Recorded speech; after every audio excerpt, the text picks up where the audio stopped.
നമസ്കാരം.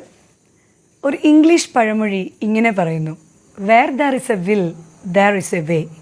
മലയാളത്തിൽ നമ്മളെപ്പോഴും പറയാറുണ്ട്, വേണമെങ്കിൽ ചക്ക വേരിലും കായ്ക്കും. കഥയിലേക്ക് പോകാല്ലേ.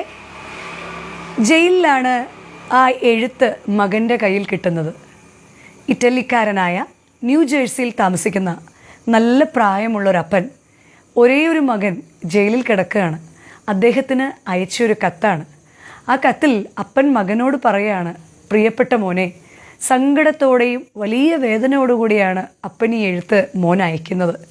ഈ വർഷം കൃഷി നടക്കുമെന്ന് തോന്നുന്നില്ല.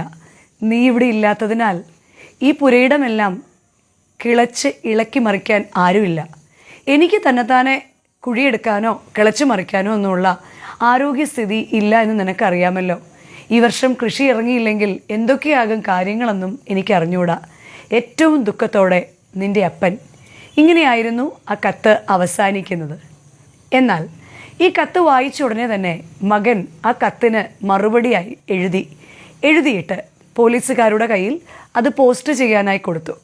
അവരാകട്ടെ ആ കത്ത് തുറന്നു നോക്കുകയും ചെയ്തു. ആ കത്തിൽ ഇങ്ങനെയായിരുന്നു ഉണ്ടായിരുന്നത്: പ്രിയപ്പെട്ട അപ്പ, ഒരിക്കലും ഈ വർഷം കൃഷി ഇറക്കാൻ പാടില്ല.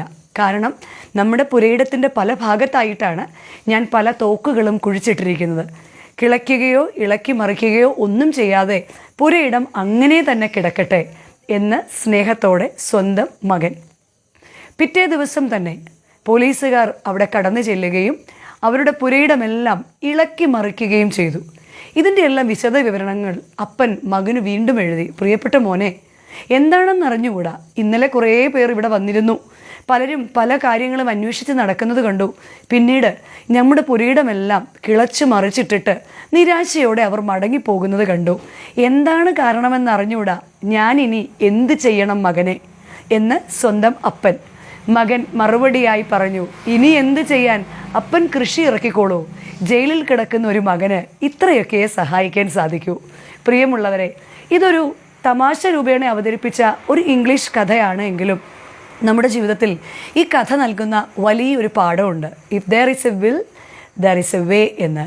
നമ്മൾ ജയിലിലല്ല, ഏത് തടവറയിലല്ല, ലോകത്തിൻ്റെ ഏത് കോണിലാണെങ്കിലും ഹൃദയം കൊണ്ട് മനസ്സുകൊണ്ട് ഒരു കാര്യം ചെയ്യണം എന്ന് വിചാരിച്ചാൽ അത് ചെയ്യുക തന്നെ ചെയ്യും.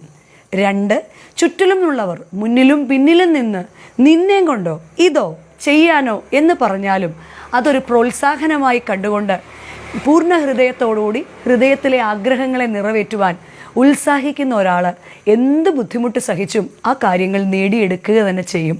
എല്ലാവരും പറഞ്ഞാലും തൻ്റെ സ്വന്തം കഴിവിൽ വിശ്വസിച്ചുകൊണ്ട് ഹൃദയപൂർവ്വം ആഗ്രഹിച്ച് നമ്മുടെ ജീവിതത്തിൻ്റെ ലക്ഷ്യങ്ങളെ പൂർത്തീകരിക്കാൻ ഏത് ജയിലിലാണെങ്കിലും ഏത് അസാധ്യതകളിലാണെങ്കിലും സാധ്യതകൾ കണ്ടെത്തുവാൻ എല്ലാവർക്കും സാധിക്കട്ടെ എന്ന് പ്രാർത്ഥിച്ചുകൊണ്ട് ആശംസിച്ചുകൊണ്ട് നിർത്തുന്നു. നന്ദി, നമസ്കാരം.